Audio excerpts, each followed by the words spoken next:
The morning of my 18th birthday, I came downstairs expecting balloons and cake. Instead, my mother looked me in the eyes and said, "We're canceling everything. Your sister doesn't feel special enough." By sunset, I had packed one suitcase, walked out the front door, and left behind the only family I'd ever known. My name is Emma Carter. I had just turned 18, and until that day, I kept telling myself my parents didn't love my younger sister more than me. I was lying to myself. My sister, Sophie, was 16. She wasn't cruel. She was simply raised to believe the world revolved around her because my parents made sure it did. If Sophie wanted the bigger bedroom, she got it. If she wanted my laptop, I was told to share. If I won an award at school, Mom would say, "Let's not make Sophie feel left out." Every achievement came with an apology. Every happy moment came with guilt. I learned to celebrate quietly. My 18th birthday was supposed to be different. For months, I'd been saving money from my weekend job at a bookstore. I bought my own dress. Paid for most of the decorations. Even ordered a simple cake myself because I didn't want my parents spending too much. It wasn't about presents. It was about finally feeling seen. When I walked into the kitchen that morning, the decorations were gone. The cake wasn't on the counter. The dining table was empty. Mom folded her arms. "We've decided to cancel the party." I laughed, thinking she was joking. "What?" Dad wouldn't even look at me. "Sophie had a difficult week." I frowned. "What does that have to do with my birthday?" Mom sighed dramatically. "She says everyone is always talking about you." I stared at Sophie, who sat quietly eating cereal. She didn't even look guilty. "I never said that," I whispered. Mom's voice hardened. "Enough. Your sister doesn't feel special enough. So we're postponing your celebration." "When?" "We'll see." I already knew what "we'll see" meant. Never. I quietly walked upstairs. I didn't cry. Not yet. I sat on my bed staring at the fairy lights I'd hung myself for the party. Then my phone buzzed. It was my best friend, Mia. "Happy birthday. We're all excited for tonight." I couldn't even answer. An hour later, I heard laughter downstairs. When I came down, several shopping bags were sitting on the couch. Sophie's name was on every one of them.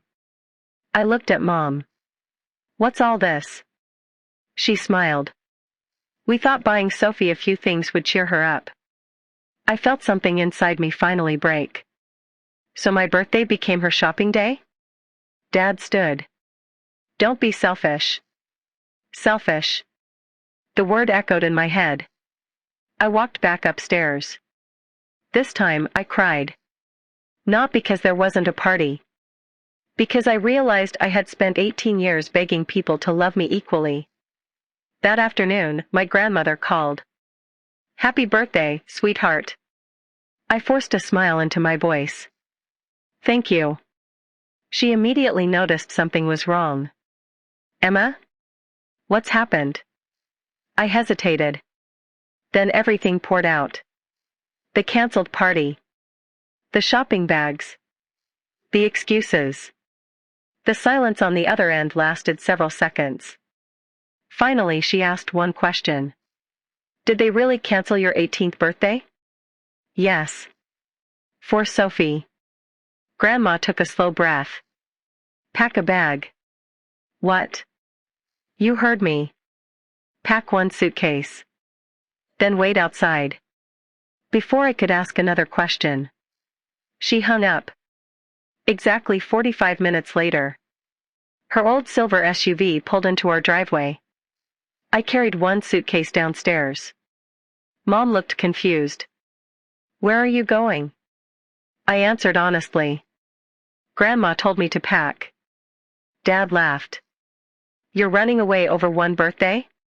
I looked directly at him. "No. I'm leaving because it was never just one birthday." The room became silent. For the first time in years, I said everything I'd been swallowing. When Sophie wanted my bike. You gave it to her. When she ruined my science project. You made me apologize. When I earned a scholarship interview. You skipped it because Sophie had dance practice. Tears filled my eyes. I kept waiting for one day when I'd matter too. Mom crossed her arms. You're being dramatic. No. I'm finally being honest. Grandma walked through the open front door without knocking. She looked at my parents. I'm taking Emma with me. Mom scoffed. You always spoil her. Grandma's expression didn't change. No. You've simply forgotten what loving both your daughters looks like. She picked up my suitcase. I followed her outside. Neither of my parents tried to stop me. Neither of them apologized. As we drove away, I looked back through the rear window. The house grew smaller. So did 18 years of disappointment. At Grandma's house, she hugged me tighter than anyone ever had.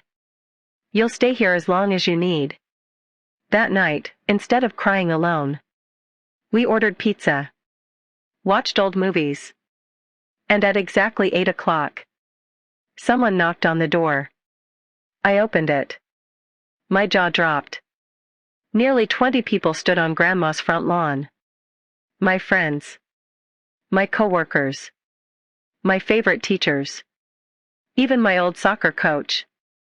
They were holding balloons. Presents. And the birthday cake I thought I'd never have. Mia smiled. Grandma called all of us. I turned toward Grandma in complete shock. She winked. I figured 18 deserves better. For the first time that entire day. I smiled. But as everyone sang happy birthday, my phone started vibrating over and over. Mom. Dad. Mom again. Then one final text appeared. Come home immediately. You've embarrassed this family. I stared at the message. Grandma quietly looked over my shoulder. Then she said something that made my heart race. Don't answer. They're not calling because they miss you. They're calling because someone important just found out what they did. I looked at Grandma. What do you mean, someone important? She smiled gently. I invited a few people tonight. I frowned. I know everyone here. You don't know everyone. Just then, another car pulled into the driveway. Out stepped my Aunt Linda, Mom's older sister. Behind her was Uncle George. Then my cousin Natalie. I hadn't seen them in almost 2 years. Aunt Linda hugged me so tightly I could barely breathe. Happy birthday, sweetheart. Then she looked toward Grandma. So, it's true. Grandma nodded. Every word. I didn't understand. Aunt Linda turned to me. Emma, your parents told the entire family you canceled your own party because you wanted to spend your birthday with friends. What? They said you were becoming selfish and disrespectful. I felt sick. They lied? Grandma answered quietly. They've been rewriting your story for years. My stomach dropped. Suddenly, so many memories made sense. Relatives who seemed distant. Family friends who thought I never visited. People who believed I didn't care. They hadn't rejected me. They had been fed a different version of me. The next morning, my phone exploded with messages. Aunts. Uncles. Cousins. Everyone was asking the same question. Is it true they canceled your birthday? Someone had posted pictures from Grandma's surprise party online. The comments poured in. Wait. I thought Emma canceled? Why wasn't her family there? What happened? Mom tried to control the story. She wrote that I had chosen to create family drama. But this time, people asked questions instead of believing her. 3 days later came the biggest twist. Grandma called me into her study. I've made a decision. She handed me an envelope. Inside was a letter. It wasn't about money. It wasn't about inheritance. It was a legal document naming Grandma as my temporary guardian until I left for college in the fall. I stared at her. But I'm 18. I know. This simply allows you to live here without your parents interfering. Then she smiled. I've also helped arrange something else. She handed me another envelope. It was from the university where I'd interviewed months earlier. I had received a scholarship. A full scholarship. Housing included. I burst into tears.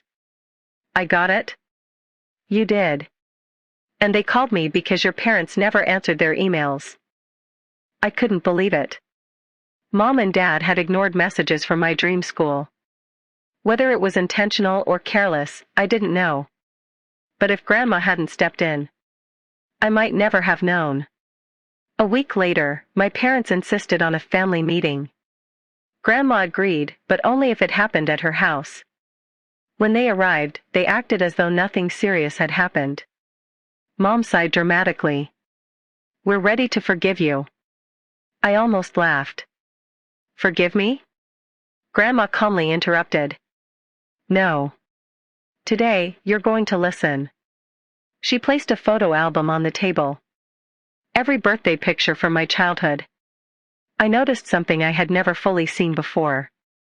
In almost every photo, Sophie stood in the center, holding my gifts, blowing out my candles, opening my cards. Grandma slowly turned each page. When Emma was 6. When she was 9. When she was 12. You made her birthday about someone else every single time. Dad looked away. Mom whispered. We were just trying to keep peace. Grandma shook her head. No. You were sacrificing one daughter to satisfy the other. The room fell silent. Then Sophie did something none of us expected. She started crying. I didn't know. We all looked at her. I thought Emma didn't care. I thought she liked letting me have everything. She turned toward me with tears running down her face. I'm sorry. For the first time in years, I believed someone in my family actually meant those words. My parents said nothing. Because there was nothing left to defend. Months later, I moved into my college dorm. Grandma helped unpack every box. Mia hung fairy lights around my room, the same kind I'd bought for the birthday party that never happened. Only this time, no one took them down. Before leaving, Grandma hugged me. You know what 18 really gave you? I smiled. What? The courage to stop begging for a place in someone else's heart. And to build a life where you never have to earn the love you deserve. Looking back, I don't remember the canceled party as the day my childhood ended. I remember it as the day my real life began. Because packing one suitcase didn't mean I was giving up on my family. It meant I was finally choosing myself. And sometimes, the greatest birthday gift isn't wrapped in paper. Sometimes, it's walking away from the people who never celebrated you, and finding the ones who always will.